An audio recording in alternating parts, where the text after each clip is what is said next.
Bonjour à tous, à toutes. J'espère que vous vous portez bien. Bienvenue au sauna de l'Église du Lac-Saint-Louis. Il fait chaud. Prochaine fois, Fred anime en short. On va se dépêcher de faire réparer la climatisation avant que ça dégénère. Mais sachez qu'on est en train de travailler là-dessus. Mauricio travaille très fort pour qu'on puisse...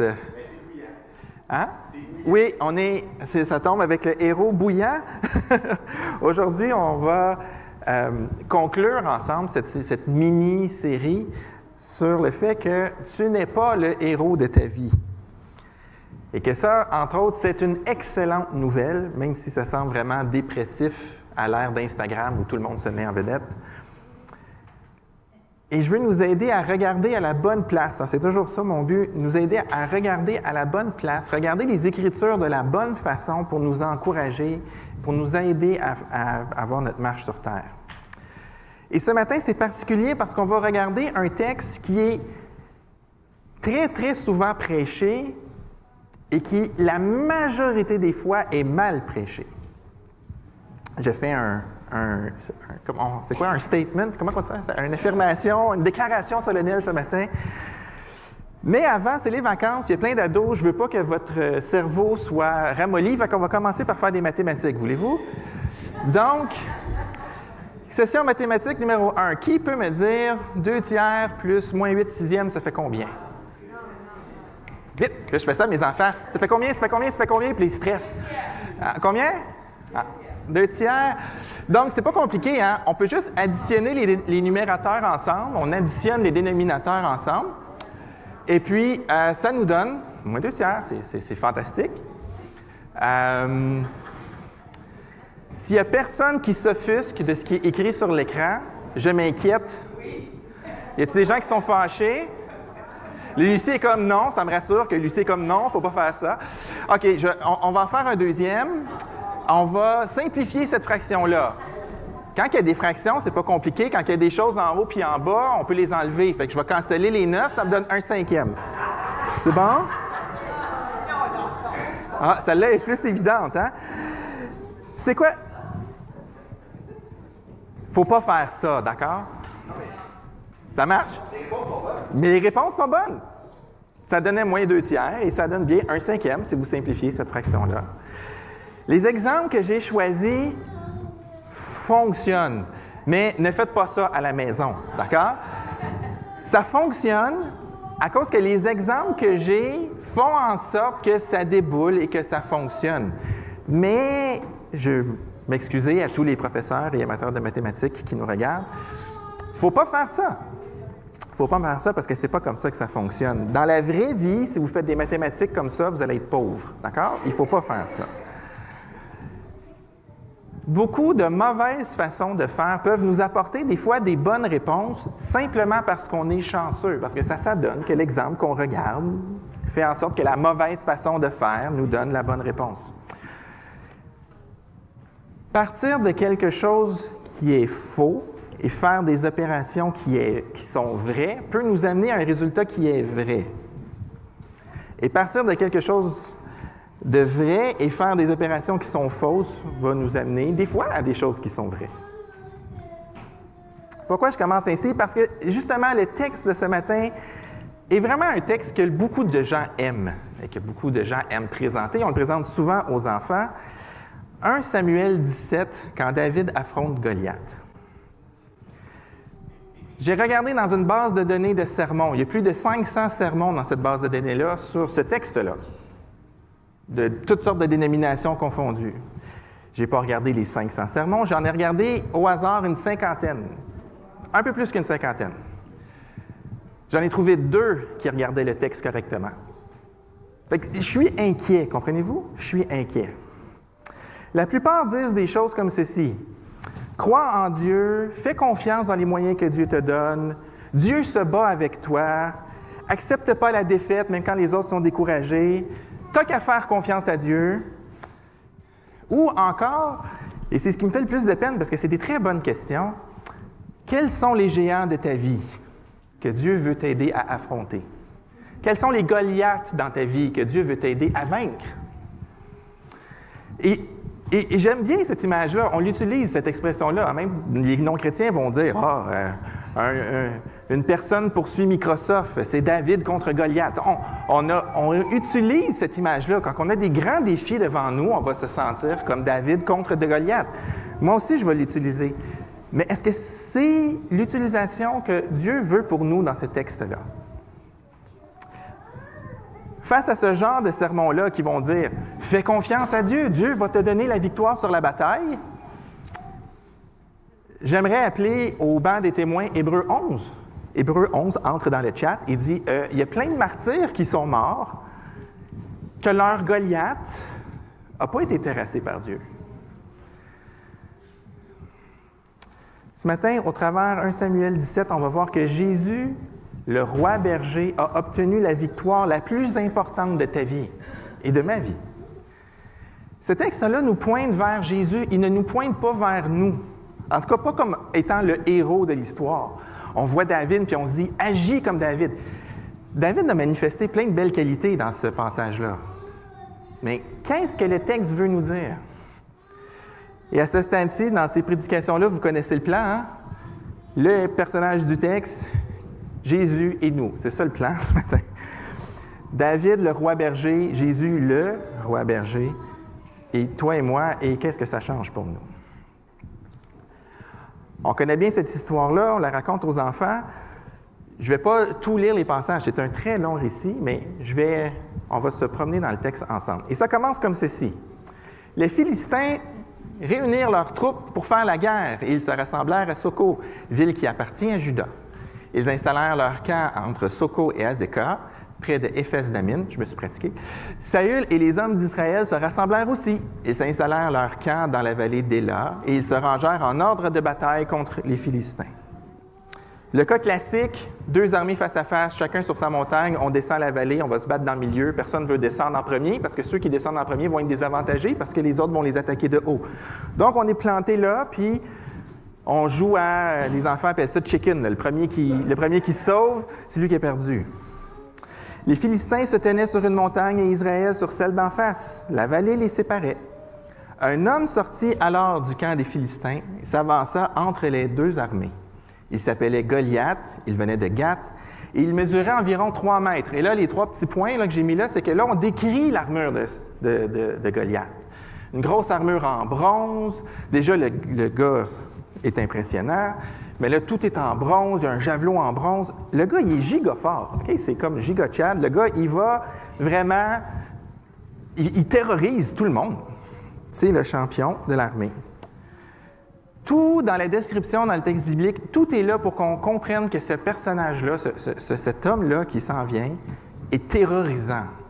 Il parle mal, il accuse, il insulte, il blasphème, et il est imposant. Et il se pavane devant l'armée, tout seul devant l'armée d'Israël, et il les lance, il les met au défi. Le Philistin s'arrêta et s'adressa aux troupes d'Israël rangées en ordre de bataille. Vous allez voir, ça revient souvent.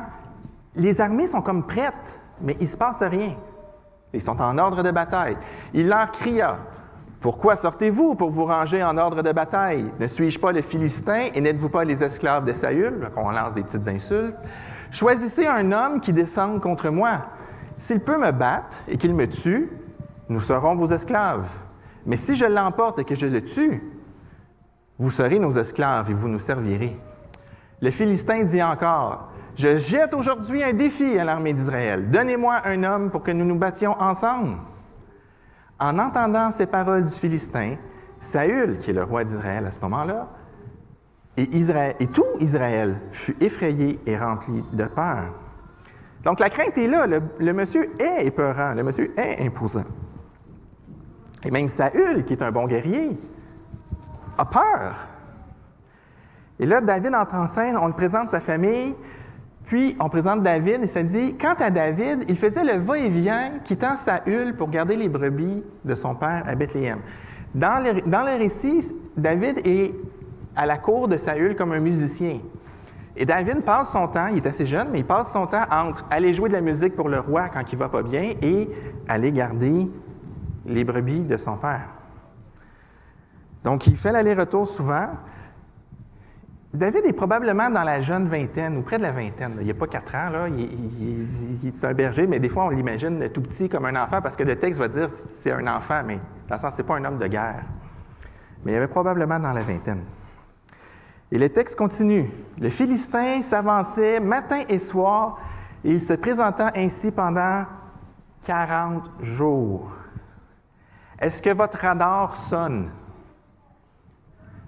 40. OK? 40. Un des chiffres magiques. 40 jours. On va y revenir là-dessus. Isaïe, le père de David, l'envoie vers ses frères au front, apporter des provisions, mais surtout rapporter des nouvelles, parce que 3 des frères de David sont au front. Les 3 aînés sont au front. Et le père s'inquiète. Fait que son père, il dit, « Tes frères sont avec Saül et tous les hommes d'Israël dans la vallée d'Éla. Et ils font la guerre aux Philistins. » Ils ne font pas la guerre, il ne se passe rien. David se leva de bon matin, laissa ses brebis à un gardien, prit ses affaires et partit comme Isaïe lui avait ordonné. Lorsqu'il arriva au camp, l'armée était en marche pour se ranger en ordre de bataille et poussait des cris de guerre. C'est intéressant, là. Va là-bas, ils sont à la guerre. Ils ne sont pas à la guerre, là. On joue à chicken. On fait face à l'autre armée, puis on a peur et on est terrorisé. Je ne suis pas sûr que les Philistins avaient particulièrement peur parce qu'eux avaient Goliath. Mais Israël a peur. L'armée est prête à la bataille, pousse des cris de guerre comme des gars dans une chambre de hockey avant d'embarquer sur la glace. On va se craquer, on va se donner de la force pour en aller sur le bord, puis oh non, Goliath s'en vient encore. C'est ça qui se passe. Et en passant, Saül fait partie de ça. Et David confie les brebis à un gardien. C'est la deuxième mention dans notre texte du rôle de berger de David. Tout le monde qui lit ça, là, on s'en fout de tes brebis. Là. Il y a comme un enjeu national, militaire. Pourquoi tu me parles que tu laisses tes brebis?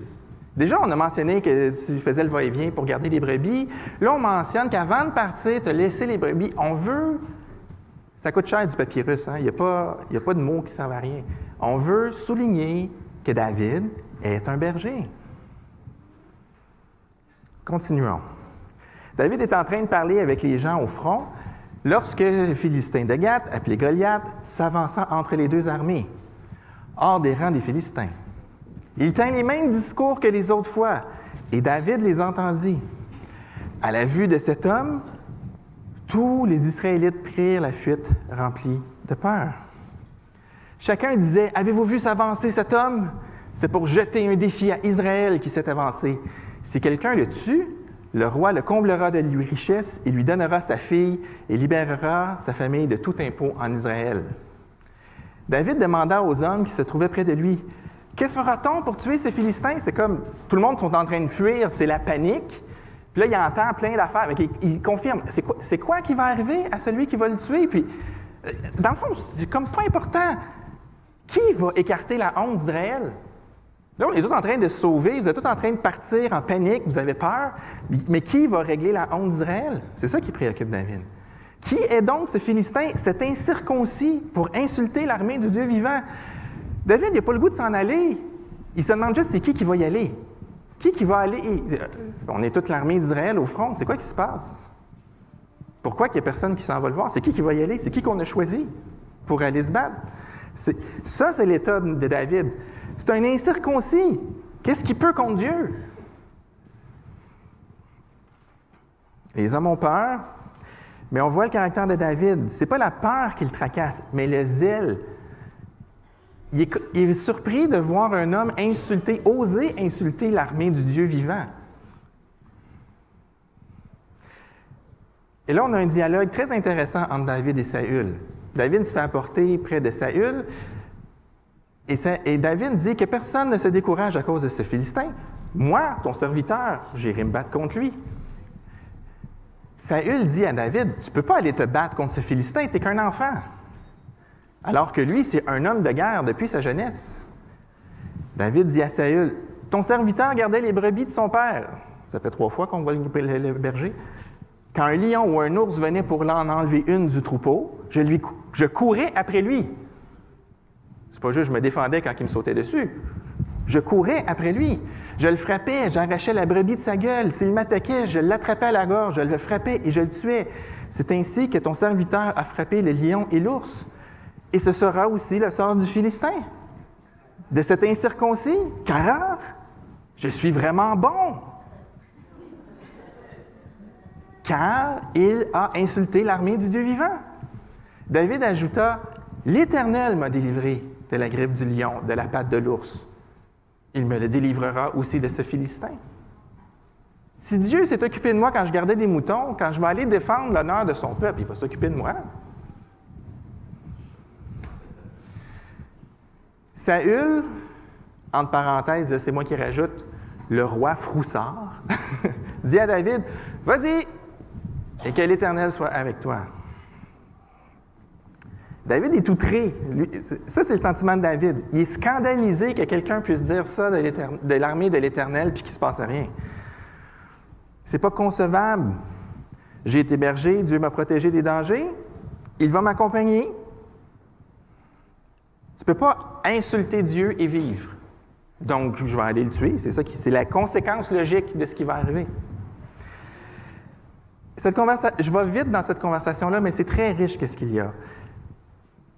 Si on recule un peu, au chapitre 14, Jonathan, le fils de Saül, fait un exploit militaire incroyable. Il part avec une poignée d'hommes, il rentre dans le camp des Philistins, puis il fait un carnage.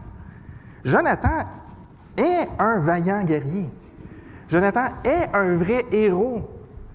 Mais Saül, le roi humain, ne veut pas envoyer son fils battre un géant. Non. Au chapitre 15, Saül, par sa crainte des hommes, la crainte du peuple, désobéit encore à l'Éternel. Et là, Dieu dit, c'est assez. Tu ne seras plus le roi de mon peuple. Je retire mon esprit. C'est fini. Chapitre 16, c'est David qui est oint Samuel. Le prophète Samuel va trouver David. Isaïe a 8 enfants, a 8 gars, il ne pense pas à David pantoute, il montre ses 7 premiers fils, puis Samuel dit toujours non, non, non, non, non, il doit en rester un. Ah oui, j'ai comme le petit dernier, là, l'enfant oublié dans le champ avec les moutons. C'est lui qui reçoit l'onction. Chapitre 16, David est sacré roi. Mais ça ne change pas encore publiquement au niveau du peuple. Donc au chapitre 17, on a 2 rois. On a le roi déchu du peuple qui a peur du peuple et qui a peur des hommes, encore pris dans la crainte des hommes.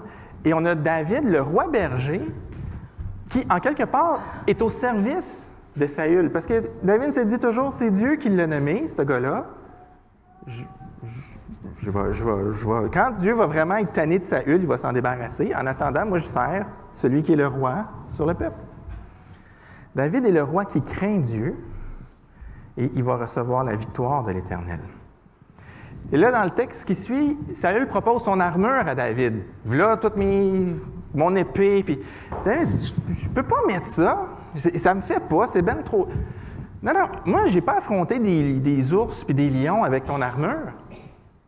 Je les ai affrontés avec mes outils de berger. Je vais y aller avec mes outils de berger. C'est pas important, mon armure. C'est pas moi qui va gagner le combat. J'y vais avec mes moyens de berger. Et c'est ça qui fait qu'au lieu d'envoyer un vrai champion militaire qui était disponible et que Saül connaissait très bien, Saül envoie un berger qui n'est pas un guerrier aller défendre l'Éternel.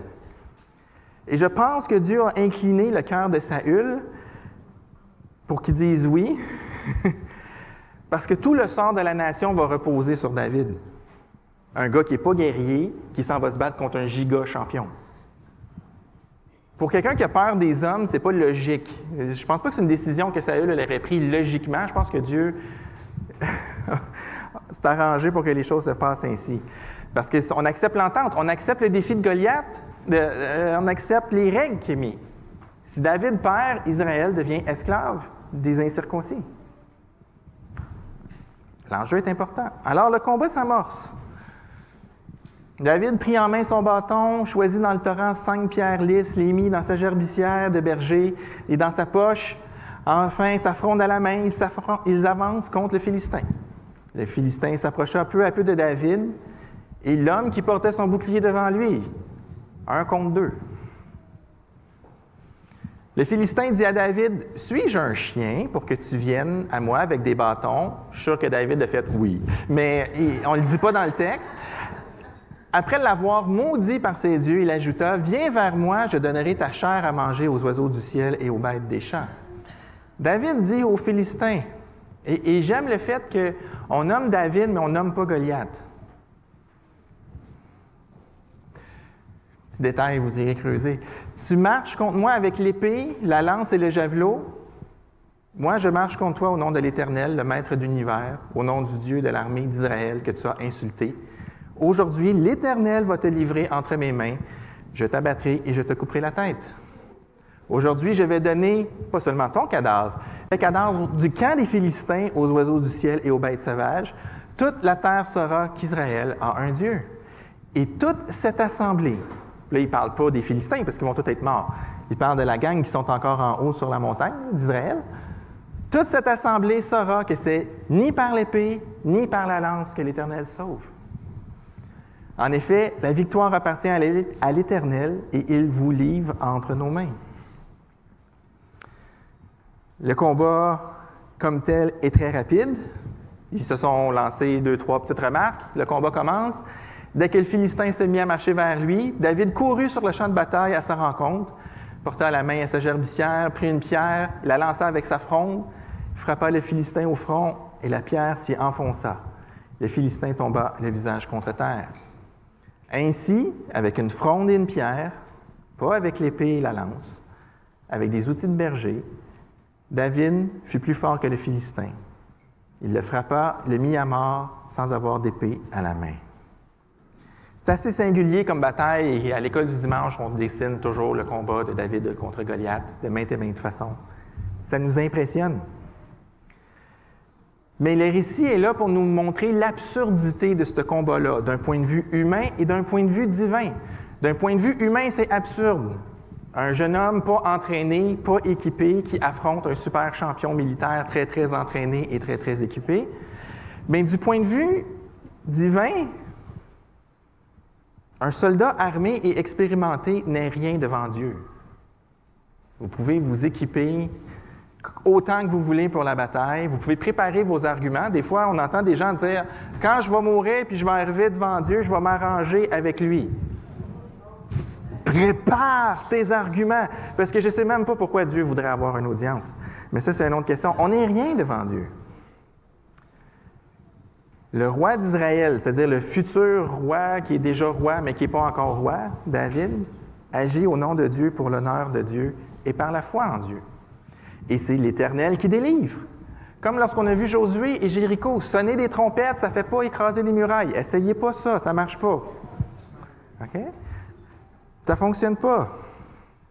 Je ne suis pas un expert en combat militaire, mais il me semble qu'un berger, pas d'armes, contre un gars tout armé, ce n'est pas un bon combat. C'est pas des recettes universelles. C'est Dieu qui fait les choses.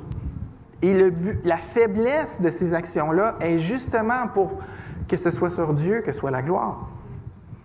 Dieu élève David, le roi berger, un roi selon son cœur, un roi qui bouille en dedans pour l'honneur de son peuple et l'honneur de son nom. Voyez-vous, si on lit ces textes-là comme un juif, si on se dit qu'on est à l'époque où il y a seulement l'Ancien Testament et qu'on lit 1 Samuel 17, ce que ce texte-là nous dit, c'est qu'un souverain qui marche avec l'Éternel, c'est celui qui va avoir les victoires. Le peuple va avoir la victoire, le roi va avoir la victoire s'il marche avec l'Éternel. C'est le cœur, parce qu'il sait que c'est l'Éternel qui combat. Et dans sa réponse, dans sa conversation avec Goliath, David dit, toute cette assemblée en arrière va savoir que c'est l'Éternel qui m'a donné la victoire sur toi. Un roi qui marche avec un cœur bouillant pour Dieu et son peuple est le salut de son peuple. Le salut du peuple dépend de la qualité de son dirigeant. Ça, c'est ce que 1 Samuel 17 veut marteler dans la tête de tous les Israélites. La victoire appartient à l'Éternel. Le texte n'est pas là pour crier les qualités morales de David. Même si on les voit, on voit son humilité, on voit son intégrité, on voit sa foi. Le texte est orienté pour qu'on comprenne que la victoire qui est là, c'est l'Éternel qui l'a donnée, parce que David est un dirigeant selon le cœur de Dieu. Son humilité, sa soumission, sa grande foi, c'est des belles choses et vous pouvez regarder ces qualités-là et vous en inspirer. Mais le texte n'est pas là pour vous dire « Soyez comme David ». Ce n'est pas le but de ce texte. Mais le but de ce texte, c'est de vous dire un souverain qui marche devant vous, qui craint l'Éternel, va apporter le salut. Et ça, c'est le roi dont le peuple de Dieu a besoin. Et ça nous amène à Jésus. Jésus qui est appelé fils de David. Il y a plein d'éléments dans la vie de David qui nous pointent vers Jésus. Et David contre Goliath nous pointe vers Jésus. David était un homme intense. Jésus était un homme intense. Si on prend Jean chapitre 2, la Pâque des Juifs était proche et Jésus monta à Jérusalem. Il trouva dans le temple des vendeurs de bœufs, de brebis, de pigeons et des changeurs assis. Ayant fait un fouet avec des cordes, il les chassa tous du temple, ainsi que les brebis et les bœufs. Et il dispersa la monnaie des changeurs et renversa les tables. Il dit aux vendeurs de pigeons, « Ôtez ça d'ici! Ne faites pas de la maison de mon père une maison de trafic ou une maison de commerce. » Ses disciples se souvinrent qu'il est écrit, « Le zèle de ta maison me dévore » ou « Le feu de ta maison me dévore ». Donc, Jésus était quelqu'un d'intense, comme David était quelqu'un d'intense. Mais je veux vous amener à un autre épisode de la vie de Jésus. Et le Seigneur a bien dirigé, parce que quand Paolo a pris ma place la semaine passée, on ne s'est pas coordonné. Il ne savait pas que j'allais prêcher sur 1 Samuel 17, quand il vous a présenté Jésus qui s'en va dans le désert. Mais c'est parfait parce que je peux utiliser tout ce que Paolo a déjà mis sur la table. Et si vous n'avez pas écouté la prédication, si vous n'étiez pas là la semaine passée, allez l'écouter parce que je vais présenter 2 versets de Luc chapitre 4. Les armées d'Israël et des Philistins se sont fait face pendant 40 jours. Ce n'est pas une durée aléatoire. 40 jours, c'est le temps de l'épreuve dans la parole de Dieu. C'est un temps d'épreuve. Dans notre récit, 40 jours d'épreuve où personne ne va venir à bout de Goliath. On se fait insulter pendant 40 jours et on est terrorisé pendant 40 jours. Et la question, c'est est-ce qu'on va continuer à faire comme Saül, qui est incapable de régler la situation? Comment on va sortir de cette épreuve? Bien, vous savez, Moïse a passé 2 fois 40 jours sur la montagne, et 40 jours de pluie lors du déluge. Le voyage de reconnaissance des espions en terre promise a duré 40 jours. Élie a passé 40 jours sans nourriture avant de recevoir une direction. Ninive a reçu 40 jours pour se repentir. 40 jours, c'est le temps que Dieu prend pour mettre les hommes à l'épreuve. Et dans Luc 4, que Paolo nous a exposé la semaine passée, le texte commence. Jésus, rempli du Saint-Esprit, revint du Jourdain. Il fut conduit par l'Esprit dans le désert, où il fut tenté par le diable pendant 40 jours. Paolo nous a montré que Jésus était dirigé par l'Esprit dans la vérité, par la prière et la connaissance de la parole, et que, comme lui, si on est dirigé par l'Esprit dans la prière et dans la parole, on va être capable de bien comprendre ce qui se passe devant nous, de comprendre les situations que l'on a, les épreuves que l'on a, et d'en sortir. Maintenant, je voudrais insister sur un point un peu spécial. Quand Jésus est 40 jours dans le désert, il fait face à Satan, et là je choisis mes mots, okay? Jésus fait face à Satan comme un homme. Jésus est dans le désert, c'est le Fils de Dieu, il vient de l'entendre au baptême, à son baptême. Il est le Fils de Dieu, il a le Saint-Esprit avec lui, mais Jésus fait face à Satan comme un homme. Qu'est-ce que je veux dire par là? Comme un vrai homme. Voyez-vous, si on était des producteurs d'Hollywood et qu'on devait imaginer la bataille entre le Fils de Dieu et le prince des ténèbres, ça ne se passerait pas comme Luc chapitre 4. Okay? Jésus sortirait de sa forme humaine, il revêtrait sa forme divine, il y aurait le gros marteau de Thor, ou je ne sais pas trop. Ça serait quelque chose d'épique. Il y aurait une légion de démons qui arriverait, puis Jésus enverrait une légion d'anges, puis le désert serait bruyant, là. Mais Jésus utilise exactement les mêmes choses qui sont à notre disposition. Jésus fait face au prince des ténèbres avec l'Esprit et la parole. Ça ne passe pas bien au cinéma. Jésus vit l'épreuve que le peuple a vécue tant de fois. 40 jours soumis à la tentation, au questionnement. 40 jours soumis à la privation. Comment il va sortir de là? Comme un vrai homme, pas avec des gros muscles, qui ne demande pas son chemin dans une station-service. Jésus est un vrai homme. Il n'est pas sous la conduite du péché. Il n'est pas sous la conduite de la chair. Il n'est pas en train de tout mettre les choses sur lui. Il répond à l'arrogance de Satan qui essaie de tenter le Fils de Dieu.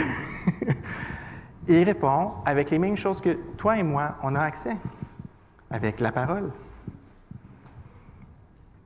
Ça, c'est un homme selon Dieu, un homme qui se comporte pas selon les désirs de sa chair, pas selon les conseils du péché, mais selon la parole. Et on a ça. Frères et sœurs, on a accès à tout ça. Jésus a vaincu Satan dans le désert à ce moment-là. Jésus a vaincu Satan d'une façon définitive, d'une autre façon. Dans Colossiens, Paul nous dit « Vous qui étiez morts par vos offenses et par l'incirconcision de votre chair. » Vous savez, David il était plutôt convaincu que le Philistin n'avait aucune chance parce que le Philistin était un incirconcis. Est-ce que tu as le cœur incirconcis? Vous étiez morts par vos offenses et par l'incirconcision de votre chair. Il vous a rendus à la vie avec lui en nous faisant grâce pour toutes nos offenses. Il a effacé l'acte dont les ordonnances nous condamnaient et qui subsistait contre nous, et il l'a détruit en le clouant à la croix. Il a dépouillé les dominations et les autorités.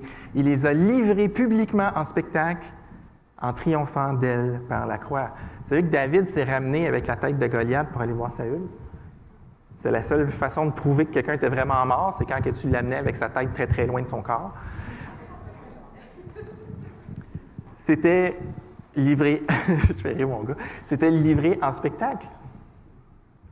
Et Jésus a livré Satan en spectacle. Dans le désert, la victoire était privée. C'était Fils de Dieu à Prince des ténèbres, conversation 1 à 1. Mais ici, c'était publiquement en spectacle. Et c'était un ennemi pour nous. Satan est notre accusateur. Et si Jésus n'avait pas terrassé cet ennemi-là, on aurait été esclaves définitivement. Comme si David n'avait pas terrassé Goliath, les Israélites auraient été des esclaves. Et triompher par la croix, c'est absurde et c'est scandaleux. Un Corinthien nous dit « Les Juifs demandent un signe miraculeux et les Grecs recherchent la sagesse. » Nous, c'est quoi qu'on a? Des petites pierres ramassées dans un fossé. On a un Messie crucifié. C'est ça qu'on prêche. Scandale pour les Juifs. Au lieu d'un signe miraculeux qui suscite l'admiration, on a quelque chose qui suscite la révolte. C'est odieux et une folie pour les non-Juifs. Mais c'est une puissance de Dieu et une sagesse pour ceux qui sont appelés, qu'ils soient Juifs ou non. Devant une tâche qui semblerait requérir une intervention divine spectaculaire, on a simplement, je vais mettre des guillemets, Jésus qui vient déposer sa vie sur la croix. Quelque chose qui a pratiquement de l'air de quelqu'un qui se rend. Mais c'est comme ça que Jésus vient chercher notre victoire. La victoire de Jésus à la croix semble moins impressionnante que la victoire de David contre Goliath. Mais c'est encore plus impressionnant, évidemment. Parce que Jésus a anéanti la mort, le péché et toute l'armée des ténèbres. Jésus, c'est le roi berger qui a obtenu la victoire principale de ta vie. Parce que si vous cherchez notre place dans le récit de David et Goliath, on n'est clairement pas David. On fait comme plus partie du peuple en haut de la montagne qui regarde l'autre gang, l'autre bord de la montagne, puis qui se dit qu'on ne va pas descendre. On est le peuple de Dieu. On n'est pas le roi. Des fois, on pense qu'on est le roi, mais on n'est pas le roi. Il faut que nous arrêtions de chercher d'autres combats. Jésus a gagné le combat principal de notre vie. Il faut qu'on arrête de chercher d'autres combats. Ce que je veux dire par là, c'est qu'il y a tellement de choses qui nous semblent plus importantes.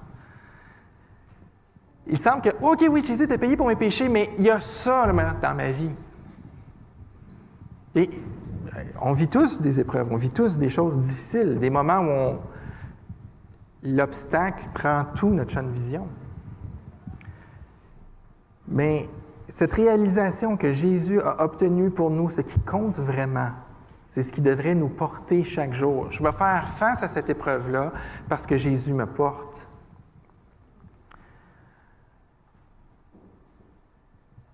On a chanté « Je ne suis pas seul, je ne suis pas seul ». Moi, je ferais un changement dans les paroles de ce chant-là.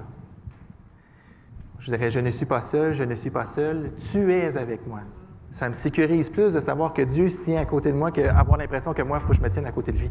Mais le chant, c'est correct, là, mais ça m'a frappé ce matin. Je suis comme « Ouais, moi, je chanterais plus « Tu es avec moi ».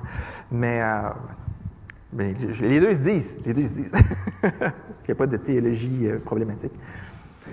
Mais on revendique notre place auprès de Dieu. Mais oui, Dieu est avec nous, mais le fait que nous avons un chef, il faut réaliser que Dieu est avec nous, c'est un chef qui est avec nous, c'est un roi berger qui est avec nous. Jésus insiste sur son rôle de berger, comme on insistait sur le rôle de berger de David dans 1 Samuel. Jésus est un berger, c'est un roi qui prend soin, qui ne craint pas les hommes, mais qui vit en honorant Dieu. Et ça devrait nous rappeler à nous que ça, c'est le genre de chef qui nous mène à la victoire. Jésus nous a amenés à la victoire. Notre chef dirige les combats. On a un vieux chant dans la Célébrons Dieu qui dit ça. Hein? Je n'essaierai pas de le chanter, je ne vais pas vous faire fuir, mais c'est lui qui décide des combats. Si la phrase me revient comme il faut en tête. Là, je vais vous poser une question. Si je vous dis que notre rôle, c'est d'être comme le peuple de Dieu, dans 1 Samuel 17, qu'est-ce que fait le peuple un coup que David a coupé la tête de Goliath? Les hommes d'Israël et de Juda se levèrent. Il était assis. Wow! David a fait son combat avec personne qui rallie derrière lui. Jésus était tout seul à la croix. C'est le genre de chef qu'on a. Ça, c'est notre chef. Ils se levèrent, poussèrent des cris et poursuivirent jusque dans la vallée aux portes d'Écron. Les Philistins blessés à mort tombèrent sur le champ de Charaim jusqu'à Gath et Écron. Le peuple agit. Et ça, c'est notre responsabilité. On a un chef qui a remporté la victoire. Goliath est mort, le combat est fini. Mais qu'est-ce qui se passe? Il reste plein de Philistins incirconcis et baveux de l'autre côté. Le peuple part. Les Israélites terminent le combat. Et nous, quel genre de combat avons-nous à mener? Comme peuple, je ne parle pas des épreuves dans vos vies. C'est pas le seul sens du texte. On n'est pas en train de regarder les épreuves de nos vies. On est en train de regarder nous comme peuple de Dieu. Quel genre de combat on a à mener? Pensez dans votre tête, quel genre de combat l'Église au Québec doit mener? Avez-vous 2-3 idées en tête de sujet? Jésus demande à ses disciples, « D'après vous, qui suis-je? » Simon-Pierre répondit, « Tu es le Messie, le Fils du Dieu vivant. » Jésus reprit la parole et lui dit, « Tu es heureux, Simon, fils de Jonas, car ce n'est pas une pensée humaine qui t'a révélé cela, mais c'est mon Père céleste. Et moi, je te dis que tu es Pierre, et que sur ce rocher, je construirai mon Église. Et quoi? Et les portes du séjour des morts ne prévaudront point contre elle. » Qui croit que l'Église est menacée dans le monde? Jésus n'est pas d'accord. Jésus ne dit pas « Et les archers de l'armée des ténèbres ne viendront pas à vous de vous. » Jésus ne dit pas ça. Il ne dit pas que les fantassins des ténèbres ne détruiront pas l'Église. C'est pas ça que Jésus dit. Jésus dit « Les portes du séjour des morts ne résisteront pas à l'Église. » Les portes d'une ville, ça ne l'attaque pas, là. Comprenez-vous? C'est rare que quelqu'un se boit à coups de porte. Les portes, ce n'est pas un élément d'attaque, c'est un élément de défense. Jésus dit « Mon Église va ravager les ténèbres. » Ça, c'est ce qu'on devrait avoir dans notre tête. Satan est déchaîné dans le monde. Okay? Je ne suis pas en train de dire qu'il n'y a pas de persécution. Vous comprenez? Mais qu'est-ce qu'on a en arrière de la tête? C'est « Oh non, le Seigneur va-t-il réussir? » Le Seigneur dit « Non, non, mon Église, même pas moi, mon Église va rentrer dans les dents du séjour des morts. » Ça, c'est l'attitude que Jésus veut qu'on ait. C'est la mentalité que Jésus veut qu'on ait. Les portes du séjour des morts ne vaudront point contre elle. Ça fait 40 jours qu'on est en haut d'une montagne à avoir peur de l'armée d'en face, mais notre roi est allé gagner la bataille importante. Maintenant, c'est à nous. Go!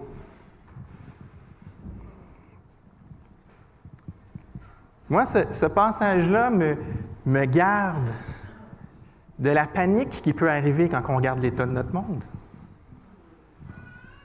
Parce que de toute façon, notre place, c'est pas ici. C'est pas que les lances de Rome ne feront pas de tort à l'Église. C'est pas que les persécutions n'atteindront pas l'Église. Jésus dit qu'on va être persécuté. Jésus dit qu'on... Mais la réalité, ce qui compte, le niveau qui compte, c'est que les ténèbres ne peuvent rien contre l'Église. Voyez-vous, le drame profond de prêcher 1 Samuel 17 comme si c'était une façon de nous régler les problèmes dans nos vies, puis que Dieu veut nous aider à régler les problèmes dans nos vies si on croit en lui, puis qu'on a la foi, puis qu'on utilise les disciplines, puis que, c'est que c'est exactement le contraire de ce que le texte veut prêcher. C'est ça qui me... Je fais des boutons à toutes les fois.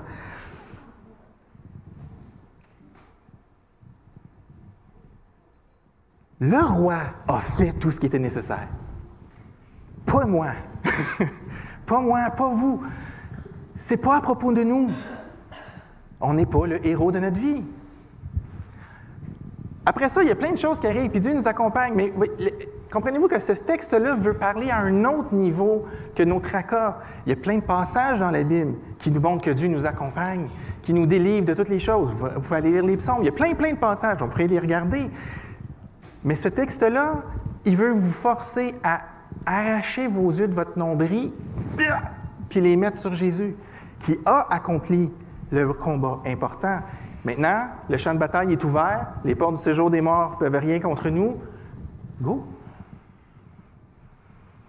On va avoir d'autres obstacles, d'autres tentations, d'autres épreuves. Et comme Paulo nous a parlé la semaine passée, on a des outils pour faire face à ça.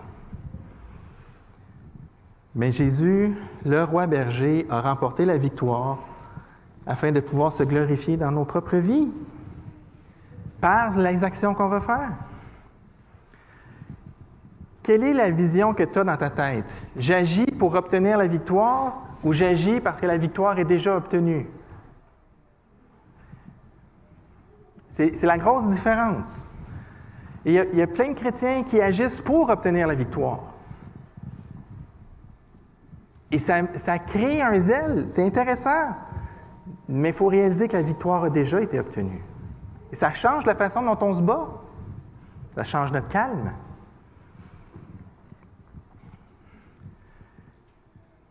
La victoire est obtenue par Jésus, pas par moi. En terminant, je veux vous rappeler qu'il y a quelqu'un qui a apaisé Dieu pour toi, quelqu'un qui a eu une vie parfaite d'obéissance à Dieu, quelqu'un qui intercède pour toi devant Dieu, quelqu'un qui t'offre une gloire, quelqu'un qui a gagné le combat de ta vie. Et dans les 3 petits points, c'est pas ton nom. C'est pas toi qui fais ça. C'est pas toi qui commence à faire ça, c'est pas toi qui continue à faire ça. On commence pas par la foi puis continue par les œuvres. C'est Jésus qui fait ça. On l'a vu avec Abigail, on l'a vu avec Josué, on l'a vu avec Moïse, on vient de le voir avec David. C'est Jésus qui accomplit tout ça. Voyez-vous, tous ces personnages-là nous pointaient vers des choses que Jésus accomplit pour nous. Quand vous lisez votre Ancien Testament, c'est le genre de choses qui doivent venir dans votre tête. Qu'est-ce que ça montre sur Jésus? Et c'est seulement lorsque ça va être bien ancré qu'on va pouvoir accorder nos vies en conséquence. Et qu'on va expérimenter le repos que Jésus promet. Jésus dit, « Venez à moi, vous tous qui êtes fatigués et chargés, je vous donnerai du repos. » Pourquoi? Parce que j'ai tout fait. Mais si on vit comme s'il n'y avait pas tout fait, on ne goûte pas le repos. Jésus nous l'offre, mais on ne mange pas, là. Et ça va transformer nos relations. On va arrêter d'essayer de plaire aux autres. On va arrêter d'essayer de faire en sorte que les autres nous reconnaissent à notre juste valeur.